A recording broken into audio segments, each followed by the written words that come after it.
So this right here is the hand crank. It's a great upper body exercise, great for warm up, great for exercise, and a great finisher. Today I'm going to show you how to use it and all its moving parts.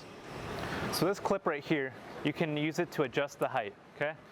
Be careful because it is heavy, so it can fall on you, okay? So be ready to catch it. And to lock it in place, you just let go, and it'll lock itself.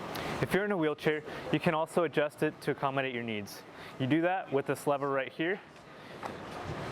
You flick it up, and you can rotate around just like that. And make sure to lock it, because it is loose right now, so be sure to lock it in place. And same here, you can adjust the height and intensity. So to do this exercise, all you're going to do is grab onto the handles, and you're going to start cranking forward. And you want to keep both hands parallel to each other. Okay? You don't want to do one at a time, because then this is just going to cause a twisting motion. So to stay nice and square, you want to go together, just like so. And you can adjust the intensity if it's too easy or it's too hard, and go back into it.